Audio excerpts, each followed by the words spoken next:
আমাদের জুলাই প্রথম সারির যোদ্ধা শরীফ ওসমান হাদি তাকে হত্যা করার উদ্দেশ্যে তাকে গুলি করা হয়। পরবর্তীতে চিকিৎসাধীন অবস্থায় তিনি মৃত্যুবরণ করেন। এইটি একটি হত্যা মামলা। এই মামলার প্রধান আসামি হলো ফয়সাল করিম। এই ফয়সাল করিমের অন্যতম একজন সহযোগী হলো আজকের আসামি মোহাম্মদ কবির। এই কবিরকে আমাদের তদন্তকারী কর্মকর্তা আজকে আদালতে উপস্থাপন করে 7 দিনের রিমান্ড প্রার্থনা করেন। আপনারা জানেন যে প্রধান আসামি ফয়সাল করিমের খুবই ঘনিষ্ঠ সহযোগী আজকে কবির।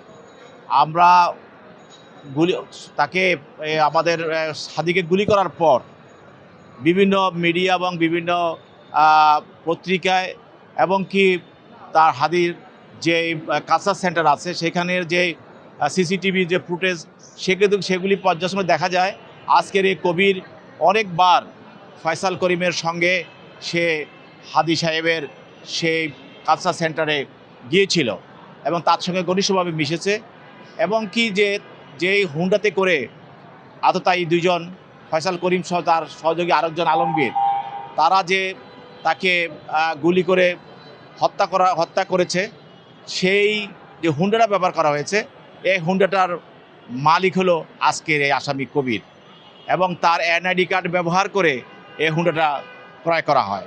বিভিন্ন পত্রপত্রিকায় এই হত্যার নিউজটা যখন চলে আসে তখন এই কবির সে থাকে নারায়ণগঞ্জ।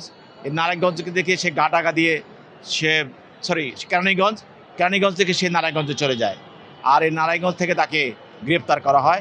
7 দিন রিমান্ডের মধ্যে তার থেকে অনেক তথ্য পাওয়া গিয়েছে এবং সেটা তদন্তকারী কর্মকর্তা তাকে আরও তদন্ত করার প্রয়োজন, যেহেতু সে এখনও এই যে হত্যার মূল রহস্যটা এবং এটার পিছনে কারা আছে এবং আমরা কীভাবে এবং হত্যাকারী এখন কোথায় আছে কিভাবে আছে সেগুলিও সে অনেকটা তদন্তকারী কর্মকর্তা ওটা মাথায় রেখে তাকে তদন্ত করছে এবং সেই জন্য সে এখনও অনেক কথা সে বলছে না, সেই জন্য তাকে আরও 7 দিন রিমান্ড প্রার্থনা করেছে।